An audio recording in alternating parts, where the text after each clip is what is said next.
sitting mixed. Hi. Hi, Hold on. Rabbi. Hi, everybody. How are we doing? Hello. Baruch Good. Hashem. Wow, two screens have merged in one. Right. For the week. Jerry, you need to hold the little sign that has your name under, Oh, listen, just for old time's sake. I want to make an announcement. And the convict number. Tomorrow One Trump is coming. Right. Parshat Ki Tavo. We had mentioned that this week's or that with this entire book, right? Uh, uh, this entire book of the Torah is a Moshe's long soliloquy, as it were, in which he is talking to the Jewish people, encapsulating all of the Torah, which is why we call it Mishnah Torah, in a way that he is clarifying, he's adding to it um, the lessons, the Musar Haskel, the takeaways that everybody should be drawing on this to incorporate it into their lives. In this, Moshe employs or Hashem, as we said, because really in this case, Moshe's word is Hashem's word, a rhetorical, I wouldn't even call it necessarily rhetorical, it's a pedagogical tool, which is the study in contrasts, which has been playing out throughout the entire book, right? And nowhere is it more blatant in the parsha that we came from and the parsha that we're in. Right? We talked about the Et Hanan was the big ideas, and Akev was the small ideas, right? Et Hanan had the Ten Commandments and the Shema Yisrael and all these classic lines and are the underpinnings, fundamental underpinnings of all of Judaism. Then you had Akev, which is by the very word Akev, as Rashi cites the Talmud, is to remind us of the little things that most people trample with their Akev, with their heel, to say that Judaism is not just about the big ideas, it's about the little ideas. And then Akev Tishma'un is about hearing, and the next parsha is Re'eh, is to see. So that there's that contrast, seeing and hearing. Then we have the idea of that up until this point it was all the ideals and the ideas and the philosophy of Judaism, and then he had Shoftim, which is about the practical civil laws. And then you can't reduce Judaism, to immediately draw that contrast, to not ease into it, but to abruptly say, and don't think that Judaism is just about these ideas that kind of, that hover to a certain degree, a few feet off the ground, many feet off the ground, in the realm of things that we are very proud of, but not necessarily incorporate. But rather, this is your bread and butter. This is your daily life. This is your legal system and your enforcement system. And so we have all of these, and we said that all these practical laws in Shoftim, and that actually carries also into Ki Teitze, which has the most laws of the entire Torah, one parsha. We didn't really get a chance to talk about that in the specificities of that because we focused on something else and when we talked about Parshat Ki Teitze, but we pointed it out on Shabbos of last week that there are 613 mitzvot in the Torah.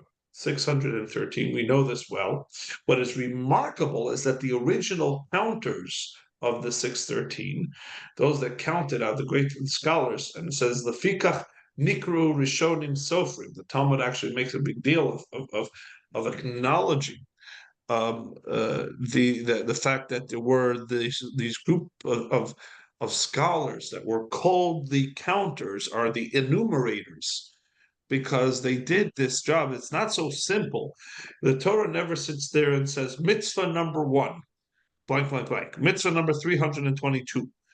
And if you had to try and do it, the challenge is actually Diane Burt came over to me and afterwards says, after kind of I presented this on Shabbos, that he actually went ahead and did take a second look at the way the text presents in the Torah, and to try to discern what exactly should be considered an eternal command of the Torah, positive or negative, that is therefore enumerated as one of the mitzvot, and what is just a circumstantial point, or what is a suggestion, what is etc., is not so simple.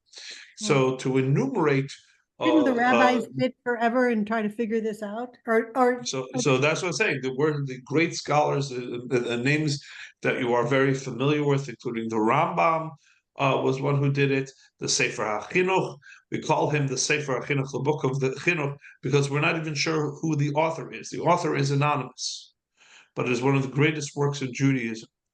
And was also did this. The Baal Hilchot Gedolo did it. The Rav Sadia Gaon did it. There are many great scholars enumerated the 613. Now, what is fascinating, truly fascinating, about these great scholars is that while for the most part, for the vast majority of the mitzvot, they counted the same ones. There are a few where there are discrepancies. There are differences. Certain people enumerate, certain great scholars count certain things as a mitzvah. Certain people break down a certain thing into one mitzvah. Certain say it's 2 or 3 mitzvahs. So it really is. It's not such an easy science, as it were. I read somewhere that everybody came up with the same number. But that's what was fascinating, is that at the end of the day, the grand total always came to 613, which is pretty remarkable thing. That all these paths lead to 613, and this is not like 613. Everybody knew that was a number, so they fudged it and they try to get to 613. No, they all organically counted out the mitzvahs, and they organically came 613. Which is again a pretty remarkable thing. For example, is Ben Sorer Umore a mitzvah? The idea of the rebellious son, the glutton, whatever it is that a mitzvah? According to the Chinuch, the Sefer Chinuch, it's not a mitzvah.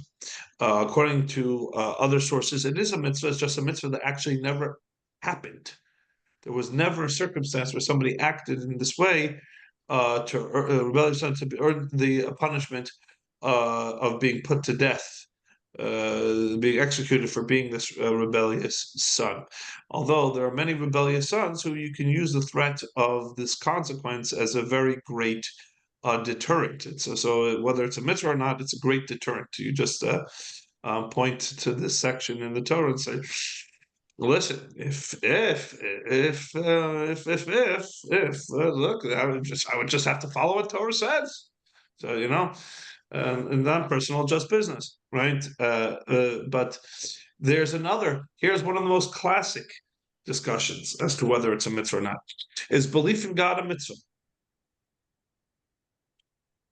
So many, including the Rambam, say, of course it's a mitzvah. It's the most important mitzvah. Right? It's the first. As the Rambam says, Yisod HaYisodot V'Amud HaChachmot, right? The foundation of all foundations, the pillar of all knowledge, right? Is the belief that there is one God, etc., etc., etc. First mitzvah straight out of the gate, according to the Rambam. Right? And he quotes, that's the first of the 10 commandments. It's a mitzvah. To which others point out and say, no, it's actually, and that's one of the 10 commandments, it doesn't set it up as a mitzvah. It doesn't say do, in the Anochi Hashem Elokecha, that's a statement. It doesn't say do this or don't do this. It literally just is a statement. The first of the 10 commandments is a statement because it's actually not a mitzvah, because it cannot be a mitzvah logically. There are those that push back on the Rambam and say it cannot be a mitzvah. Why can't it be a mitzvah?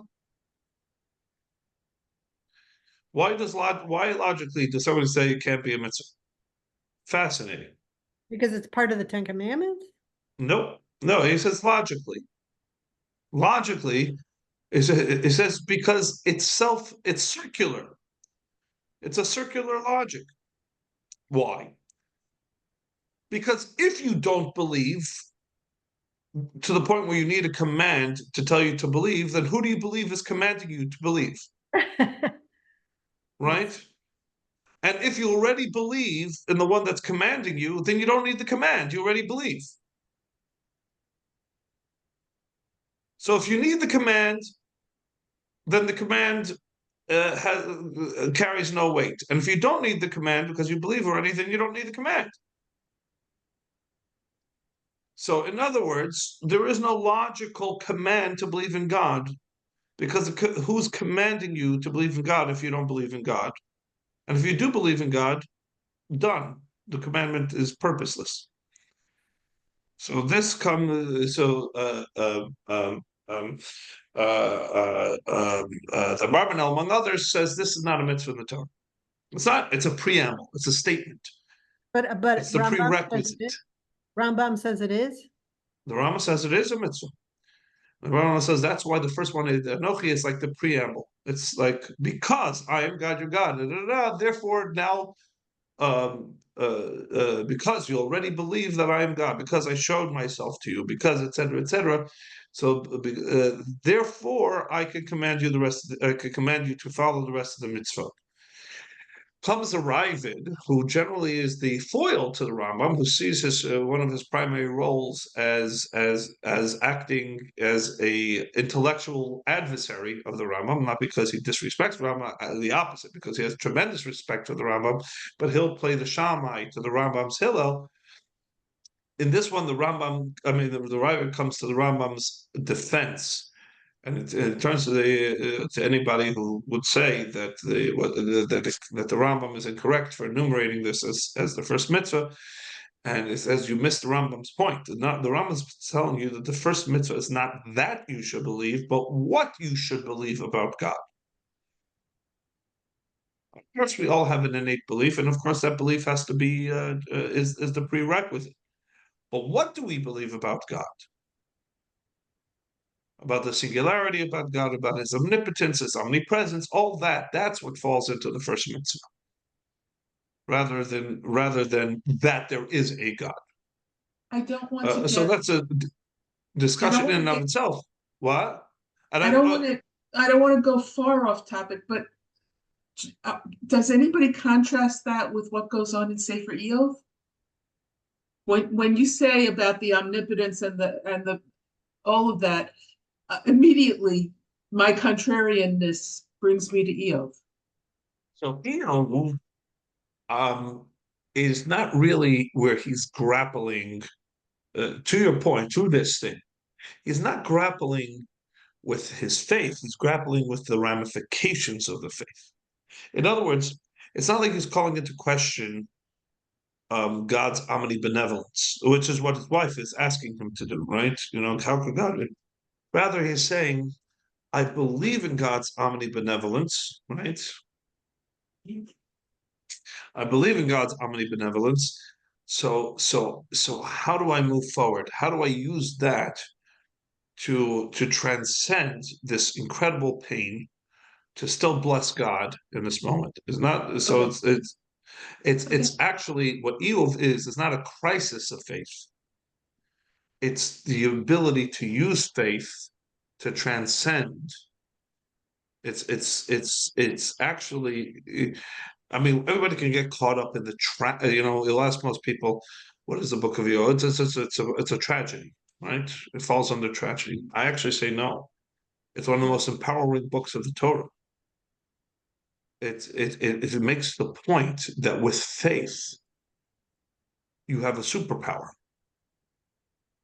You have faith as a superpower. You transcend. Faith allows you to no matter how strong the quicksand can be, you can pull forward and up and out. There was a famous anecdote, almost like one of these like Aesop's fables. Hasidic anecdotes are the Jewish version of Aesop's fables. There was a chassan named Reb Meir Premishlan, and he lived in a particular town, and this town, of course, was snow covered, as all good shtetls are. Snow and ice and miserably cold, whatever it is, because of course, you can't have a good shtetl story where people are strolling on the beach, right? That doesn't that's not a Hasidic tale, right? So you have and in this town, um, the mikvah is at the bottom of a very icy hill. Why? Because of course it is. Because if it would be in a place that would be more convenient, then you wouldn't have this story. So the mikveh is at this bottom of this, and in certain periods of the year when it would be really a bad snowstorm or ice storm, it was very dangerous to try and navigate this hill to go to the mikveh. And Meir Parmesan was an older fellow, and yet he would do it, and every single time he would do it, and there'd be no problems. The young fellow said, if a mayor can do it, I can do it. Right? So the story goes that he goes and he endeavors to navigate the slope of the hill, and he slips and he falls, and so clapped all of the bayonet. Right? He comes bang, gives himself a profound beating. By the time he gets to the bottom, he sees Reb Meir next time around, and he says, Reb Meir, how do you do this? How do you do it? You do this always you're not exactly a nimble young man, and yet you seem to never fall. So Meir says, "Wenn man ist verbunden auf Eben, fällt man nicht darauf unten." Says when you're connected above, you don't fall. You don't slip and fall down below. That's Eov. He used his faith to not sink beneath the waves. That was his faith was his lifeline. Right. By the way, do we know who Eov was? What period he lived in exactly? I don't think That's it's also exact. one of these things that We don't know. we don't know exactly, because it's timeless. Eov is one of those things that's the message, the event itself and its message is timeless. All right. Now that we spent half the time on the general introduction, now we say that Parshat of Ki Tavo is the most obvious of those pedagogical contrasts. Last week was Parshat. Oh, by the way, so I'm sorry. I was finishing the point that last week's Parsha has the most mitzvahs of the entire Torah in one Torah portion. For a Parsha that has about, I think, 100 and near like 110 verses or so, introduces in those 110 verses 74 mitzvahs, 74 out of 613. That means one parsha, one Torah portion out of 54, which means 2% of the Torah, less than 2% of the Torah, gives us over 10% of all the mitzvah. One parsha gives us over 10% of all the mitzvot. It's remarkable. Nearly a one and a half verses. Every 1.5 verses is another mitzvah. So it's just like bang, bang, mitzvah after mitzvah. With each verse is a mitzvah after mitzvah. Because again, it's making the point that now we have shifted from talking about ideals to talking about the mitzvot that we're actually going to do. That's why most of them are civic mitzvot. Mitzvot about the way you'll act, mitzvot the way you'll act with each other, mitzvot the way you'll act with the stranger within your midst, etc. But it all starts with under the aegis, under the title of Ki Teitse, right? Yeah. Everybody say hi, Shalom Bear. Hi. Under the title, and it'll be when you will go out, right? which is then followed with this week's parsha, Ki Tavo, when you come in. Ki Tavo, right? And it'll be when you will come in, right? And it is, to a certain degree, at least thematically, in the beginning of the parsha, beginning and end of last week's Torah portion, and a decent amount of the parsha itself, primarily focuses on you versus the neighbor to the outside. Last week's parsha, right? Kitetse, when you go out. And this week's parsha then talks about and vayaki tavo el haaretz, right? When you will come and actually settle the land. And this actually makes it, I think, an important a little bit on the topic of how we were connecting, or obviously in discussing wars with adversaries. It's just almost impossible to not draw parallels or have our minds go to what is occurring right now, because unfortunately Israel has been now in a months and months has been at war with an enemy that definitely harkens back to the Amalek that we um, uh, that gets referenced at the end of last week's Torah portion. Beep, beep, beep, beep. Never mind. But there is, and I think this is one of the points to be made right away, is that in Israel and among the Jewish people, we don't find a innate glory in battle. Right. Right. We fight a battle. We go out so that we can come home.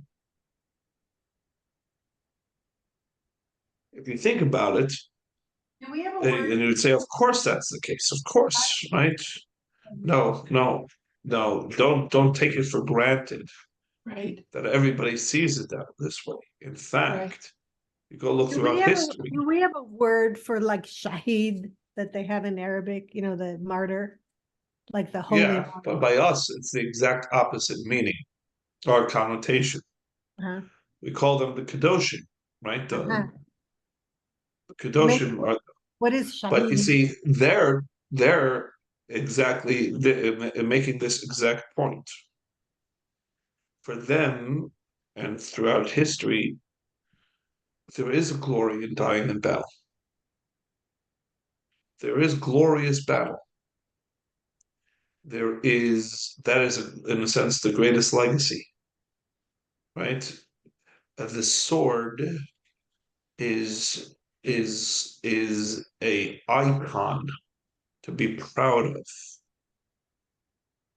There are many nations that have the sword in their flag, right? Including Iran.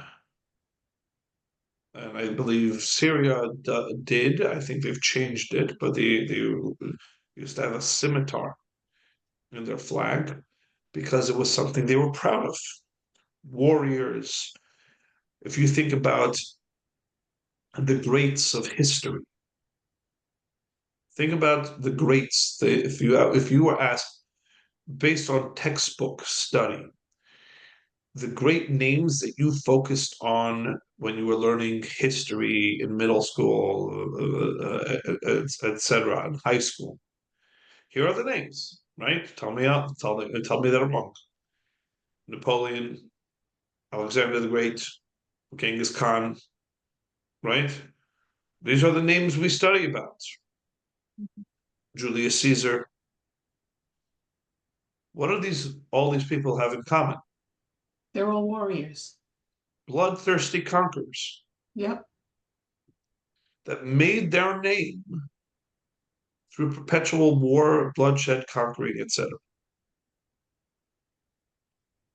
So it actually turns out that glorifying battle and war and death and the sword is right, right in line with historical sentiment. Now, nowadays, That is not the case for the most part, whether kind of deep down at our animalistic core, it might still be, but it has become, as they say in Yiddish, nishpasik. It's not something you can be unapologetically proud of in among good company, as it were, right? It's something that the world has, to a certain degree, at least ostensibly, moved past. We don't glorify battle and war anymore, at least not to the extent that we used to. The more modern greats of history, we call him Alexander the Great, right? Why was he so great? Because he was a great warrior. That was his greatness, was in the fact that he was a great warrior.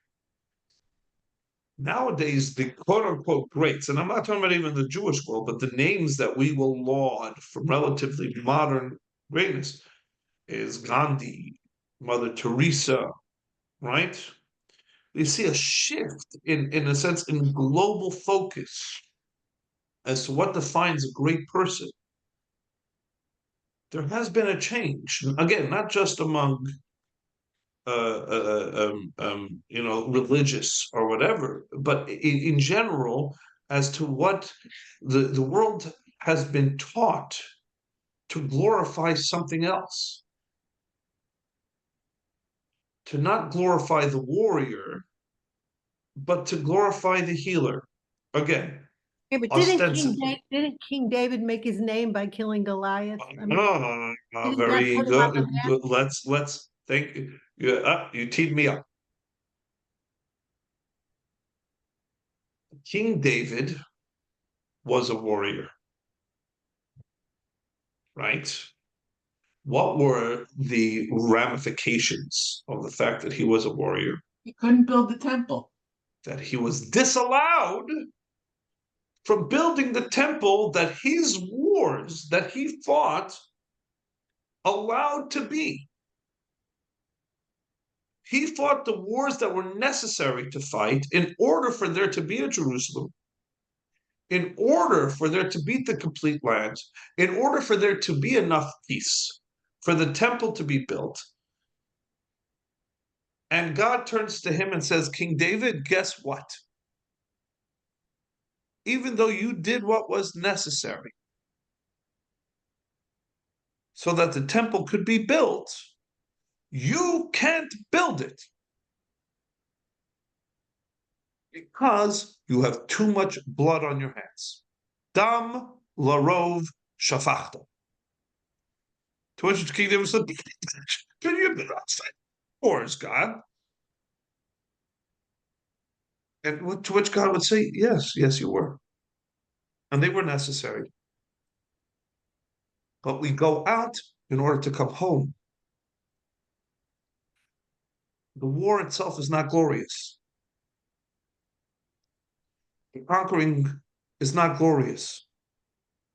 The sword is not glorious and not laudable. Interestingly enough, this has halachic ramifications. In every society, including in the United States, to this very day, if a man is dressing up, right, to really project a sense of honor, right, one of a key piece of that um, costume, I'm going to say, or whatever, is the ceremonial sword, right? Right? The Marines have a ceremonial sword that they wear as part of their dress, their fancy dress. This is not new. This is falling in tradition with all throughout history, right? The great kings from medieval times to modern times. A lot of times, if you are going to, if King Charles was fully dressed, right? Charles, yeah. Is it Charles? I think it's Charles. It is. Okay. It is. Right. Right. In his ultimate getup, right? His ultimate dress getup. Not when he's wearing a nice fancy suit, but if he's really in this full ceremonial garb, what will be on his head? On his head? A sword, right? The sword will be part of the whole look. We're still glorifying the sword.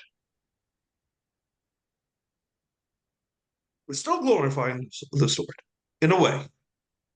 Now, the sword's not sharpened. The sword is never going to expect it to anybody to actually use it.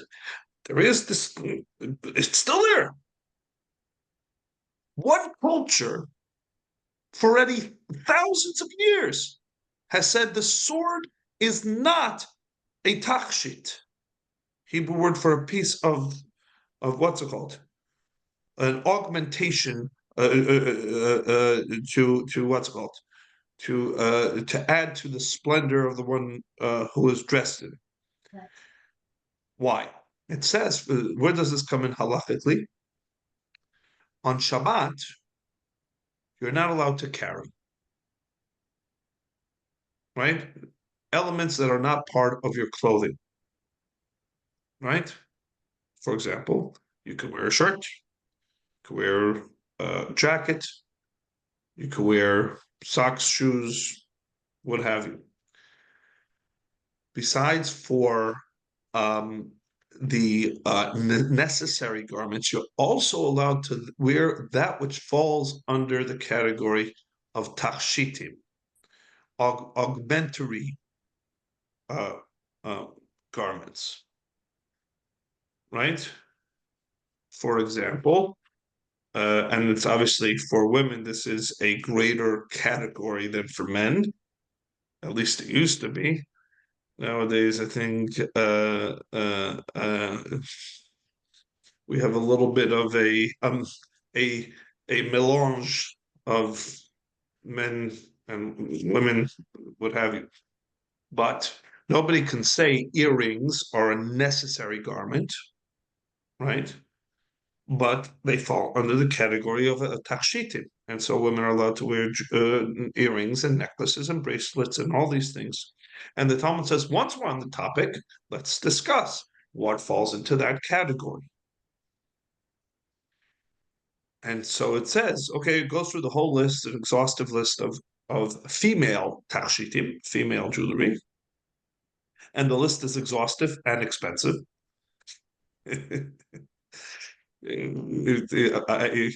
You'll forgive me for that, but then it says, what about men? Because for the most part, even back then, there wasn't really men wearing earrings, nose rings. I think things like that were not necessarily considered male jewelry. But the Talmud says, but the sword, right? Because again, society of that day, and now we know that that would still be considered a tachshit for thousands of years that hence, right? From the era of the Talmud till this very day. So the Talmud says, what about a sword? Especially if it is somebody whose glory and fame has come, like a King David or so, where much of their glory and fame has come from the fact that they have been a great warrior for the good of their people, etc. So can they wear a sword as a tachshit? And the Talmud says absolutely not. The sword is not something to be proud of. It's a necessary tool, but it is not something that in and of itself is an object of glory. It could, again, depict the heroism of the wielder. And as a tool, this one has used this for to achieve a great necessity or a great protection, what have you. But the sword is not glorious. Battle is not glorious. When we necessarily go to fight, v'hayaki teitzei, it's in order for v'hayaki tavo. We go out so that we can come back. I pointed this out last week. I'll mention it again. That you brought up King David. To our credit, we also remember King David's greatest legacy, not that he was such a successful warrior. To us, King David's greatest legacy is uniting the entire Jewish kingdom. Okay. Number two, setting the what's it called? Laying the foundation for the eventual building of the temple, and for bequeathing us his great Tehillim. His soundtrack of life. Tehillim are the words of our soul for all circumstances and situations. He created the poetry of the neshama, which is, it's hard to truly fathom the depth of that contribution. He gave us words for when we are in our happiest moments. He gave us words when we are in our most devotional moments. He gave us words when we are in our most contrite and confessatory moments, when we've made our greatest mistakes and we need to say we're sorry. David HaMelech was all these things, and he was able to capture with divine intuition and divine inspiration the right words for the soul, the language of the soul for each one of these circumstances. And to our credit, we never let it go. There are no words in scripture that we recite as often as the words of Tehillim. That's King David's legacy to us, his greatest legacy. Not that he was a great warrior. And the fact that he was a great warrior was actually a matter of consequence, as his greatest dream, rebuilding the temple was to build the temple, was something he was disallowed because of his warriorship. And the greatest king of the Jewish people was not him, but his son Shlomo, precisely because Shalom Haya b'yamav, because peace was in his day. That Shlomo Melech never had to fight a single battle. Say, well, that's to King David's credit. Exactly. Ki teitzei, ki tavo. To a certain degree, King David gets credit for saying, I will do all the bloody, and my son therefore will be set up to have all the peace. Which is exactly, to a certain degree, the heroism of the soldier. The heroism of the soldier is not their glorious prowess in battle. The heroism of the soldier is the self-sacrifice to be a soldier. To have to commit terrible acts, to destroy things, to destroy lives, even if it is against your enemy. But again, we are a people that we don't take any particular joy, even in wiping out Amalek. We do it with a sense of necessity and a sense of purpose and a sense of, but again, not because we at all take a joy in inflicting pain and destruction. a doctor takes joy in the result of eradicating the cancer, not in the eradication of the cancer. A doctor understands that this must be done, and it feels a great joy in achieving the result,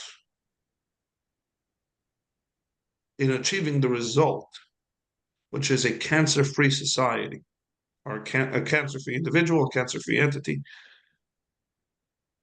If we do this, the justice that is the result, the society free of this cancer as a result, that is something. But to spill blood, we're not bloodthirsty. We don't like spilling blood. We don't enjoy any aspect of that process. Again, we enjoy the result. We appreciate the justice, and we are committed to the cause. But the joy is the fact that this Teitzei will allow for a Tavo.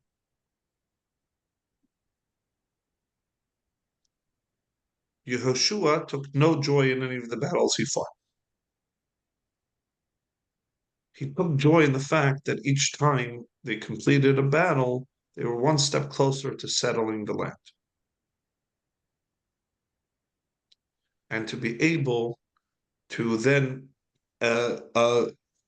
take of the fruits of the land, as the Parsha Ki Tavo opens up and says, when you will settle the land, never forget that in settling into a land and beginning a process of cultivating, etc., that you hearken back to how this all got started. It is the end of the first Aliyah here. Gives us, it's interesting to a certain degree, because you have here a reference to all three holidays in the first Aliyah, or the three major holidays of Pesach, Shavuot, and Sukkot. Because it says when you will go and you'll harvest the grain, the harvesting of the grain was primarily done around Sukkot. When you brought it in, you built the Sukkot, you brought in the grain. But the Bikurim referenced, that was done around Shavuot, Chag HaBikurim. But when you brought the Bikurim, you would come to the temple with these first fruit from, by the way, that you schwitzed and toiled to produce, right? Was your hard work, all your effort, right? This wasn't manna falling from heaven, right? This was everybody, like not everybody, but most people are very proud of their first accomplishment, right? That first dollar of their business framed on the wall, right? A baseball player, the first hit, right? The first time they hit a ball, right? They save that ball, right? The first, what have you, whatever it is, whatever your particular field is, the first is something you're very proud of, right? And you have it on your wall, you have it whatever it is, because right, it's your first accomplishment. And what does Yiddishkeit say you do with those first fruits? Right? Where do you get to hang it? On which wall? To ever have it as a monument to your success. What? What happened? What do you do with the first fruit? You bring it to the Is it a temple. Aha, exactly. Oh, it was a trick oh gosh. Exactly, Okay. Paula. Thank you for Okay. stepping in. I finally got her. I see, finally got a curveball in there. I'm going to save that ball, right? The first. No, but my point is that isn't that a powerful thing? That in Yiddishkeit, your first success, quote unquote, your in parentheses, your first success is what you bring to God and you say, this is you. You hold up your first success and say, God, this is your success. Isn't there some doctor that was always called Baruch Hashem? Don't you always talk about Yeah. him? There's we had one of our staff in the summer, our very first summer. So yeah, there we go. Our very first summer camp, whatever it is, we had our staff that summer. The counselor there, his name was Yehudit Feinzelberg, Costa Rica, which is gave us, by the way, the opportunity to say we tell the parents that by us, it's so important to get the best staff that we go international with our search for. We will fly them in from Costa Rica to make sure we have the best counselors for our campus. Anyways, turns out that her family is a family of Bali Teshuvah, and her father, being a Baal Teshuvah, was a very prominent doctor is a very prominent doctor in Costa Rica. Somebody years later, somebody walked into the Chabad. I asked him where he's from. He says he's from Costa Rica. I'm like, oh, do you know a Dr. Feinzelber? Oh, you mean Dr. Baruch Hashem? What do you mean, Dr. Baruch Hashem? He says, oh, everybody calls him Dr. Baruch Hashem. Why? He's a very well-known, prominent doctor, and Jews, Gentile, like they all know him by his nickname, Dr. Baruch Hashem. They can do the ch over there because it's South America, so they do the ch very well. Jaime. Yeah. So they say because why? Because any time you will give him any credit or praise for what he's done, said Baruch Hashem, Baruch Hashem. So that's the parsha opens up Hayaki Tavo after you'll fight all the battles, whatever it is, and then you won't even give yourself a break. You'll immediately start working the land and producing, and it will produce. It'll be beautiful fruits, etc., etc. You can have those first fruits. Those first fruits you will bring to Yerushalayim, to the Beit HaMikdash, and you will say Baruch Hashem, basically. Ve'anisa ve'amarta, so you will say.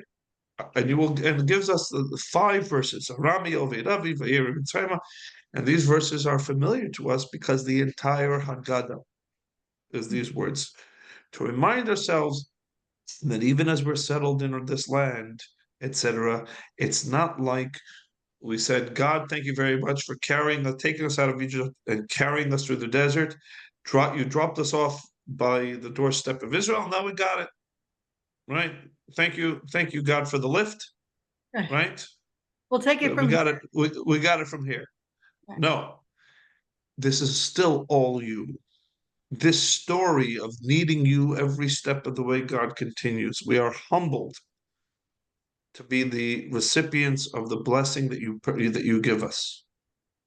Hashkifa mimon kachacha min hashamayim. God, gaze down from heaven, uvarech et amcha Yisrael, and continue to bless your people. And this is the beautiful relationship we have with God, the humble relationship we have with God. We'll fight the battles because it's necessary to do so, but not because we find any glory or beauty in them. And then we will come home and we will work hard and we will produce. And when we produce, we will acknowledge immediately that we are the humble recipients of God's blessing. And this, in all its aspects, is so eternal and universal that this is today is still such a important and compelling point, which is why we see from the soldiers on the battlefield in Israel every single one of the hallmarks and beauties of the Israeli soldier is that every one of them would rather be somewhere else, would rather be working on their studies or on their poetry, on hugging their family. It is really a remarkable thing. The most refined people that you will meet that you can talk to is the average Israeli soldier, and you can ask every one of them what they would be doing if they wouldn't have to be here, and every one of them has an answer, and the answers would be impressive. Yeah, If but I these didn't other have to guys, be the other here, guys want to do jihad. That's what Right, they but want. right, Jihad, it's not the jihad. rest I of don't the I don't want to talk world. about the other guys. I want to talk about our guys. Every last one of them is ki say in order ki tavo. That's what makes it the most moral army in the world. It's true. Because every one of them would rather not be there doing what they are doing. Right. They're there out of necessity, and every last one of them, if you ask them, is ready to tell you all the things that are so much better, as it were, for the spirit and for humanity. That having to do this is necessary, etc. But given the opportunity, and that is why a country like Israel, even though it is in perpetual war, Yeah. is still a country that thrives because it never allowed itself to be defined as a warrior nation. It is defined as a start-up nation, as a nation that is constantly producing the firsts of things. You see this? Start-up nation. Right. Even as they are say all the time, their mind is constantly on the ki tavo, to bring out new fruits, new innovation, new products, newness, move the envelope forward to new frontiers in all ways, find new vessels for God's blessing. That's the hallmark of this people, because they'll never have forgotten. They have never forgotten that that's who they really are. While the other side, even though I said I won't talk about the other side, maybe they didn't originally, maybe they did originally, it doesn't make a difference. But the status quo is right now they are allowing themselves to be defined, and they are oftentimes proud to be defined as warriors. Right. And I don't want to go into the evilness with the evil. But that's the contrast. It's an important contrast, an important distinction. I pointed out, and we'll finish on this, that even in the American Army, right, we're very proud. We call it, it's under the Department of Defense, because we are, as with the Israelis, also the Israeli Defense Force. Our symbol is a magen, is a shield rather than a sword. Even our sword, even the army that does have a sword in its logo, the sword is wrapped in an olive branch. We first would rather encounter you with an olive branch. If you reject the olive branch, then we'll have the sword. But that's not an accident that the IDF is saying we'd rather olive branch this situation. But if you leave us no choice, it will be the sword, and we're not afraid to use it. We'd rather not, but we're not afraid. Now, in the American Army, or actually the American Air Force, the squadron commander, when he's about to send his squadron out on a sortie, there is a traditional message. The last words out of the mouth of the squadron commander is good hunting. Who says that? The squadron commander. It gives the he'll give it says, okay, we're gonna go, and this is gonna be the day, and we're gonna go over this sector. We're looking out for this and this and this. And the final thing he says over the radio to his squadron is traditionally is good hunting. That's how he finishes, the last instructions as he sends them out to go do the mission, what they call a sortie, French word for go out, right? And when they go out on a sortie, the last words of the squadron commander is good hunting. What was King David's? Well, by the way, which means go find, may you have success in finding and killing the enemy, right? Good hunting, right? What is the final words that King David would say to his army before battle? May you be successful in battle, good hunting. King David would turn to his soldiers and he would say, Yehi Ratzon, may be God's will, that in this you do not lose your humanity. You remember that this battle is now, even King David the warrior, even as a warrior, would remind his soldiers that this is not who you are. And give them a blessing. They should never forget that. Because kitete is in order for kitavo. It's never its own means. It's never its own end, rather. Never once in Jewish history. And that's what has to set us apart. And the way we apply all of this to us is none of us. We were discussing Tuvia Singer, right? And I'm about to put this on YouTube. So Tuvia Singer, I apologize for using you without your permission as a and many people call him a great warrior for our people. It was Meir Kahanan, et cetera, great warrior. We should never be defined as a great warrior for our people. That should not be our most defining quality. Necessary, but our greatest legacy should never be that we are a warrior. Our greatest legacy should be that if we had to be a warrior, then we were. But every one of us should want to not have to be a warrior.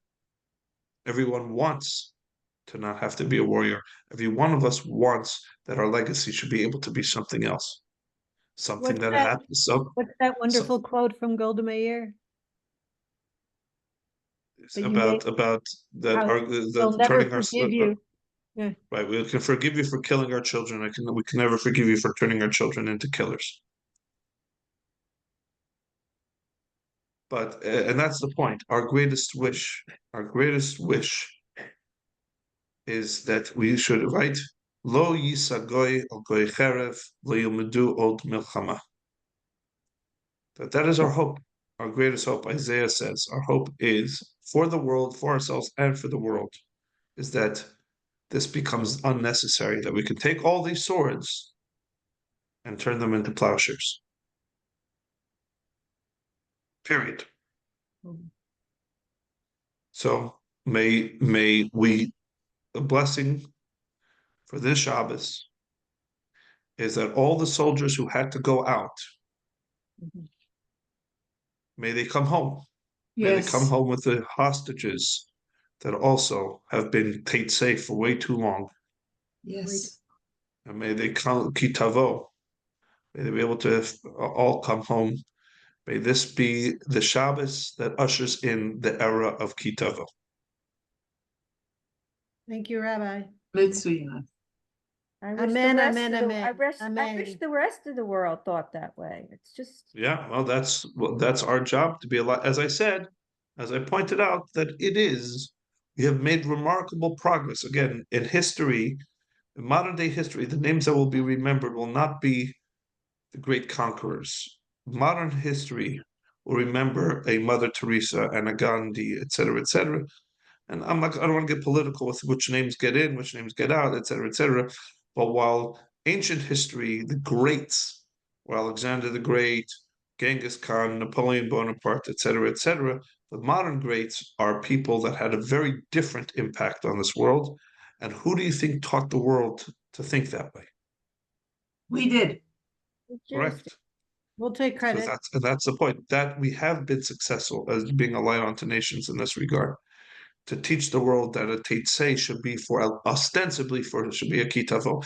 Now again, there's still many places where human nature and its viciousness and its bloodthirstiness.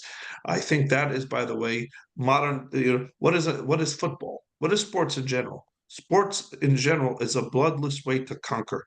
My city has conquered your city, right?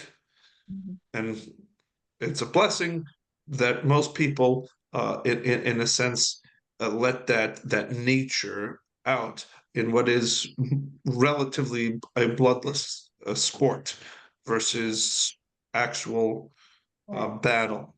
But that's what it is. There's no doubt about it, which is why there's still many of these sports still incorporate a certain amount of physical violence, and we look forward to that. And that has to be its own, because that's still, in a sense, giving that outlet. But the world has shifted, and that is in no small part because we carry that particular torch. Hmm. So think about that. The world has still a long way to go. God willing, we will see. We will see it all the way through until, as we say, lo yisagoy, lo cherev, lo yimudu milchama. That this will beat the swords into plowshares because war will no longer be a thing. I lost the sound. I mean, all right, everybody. Okay. Shabbat shalom.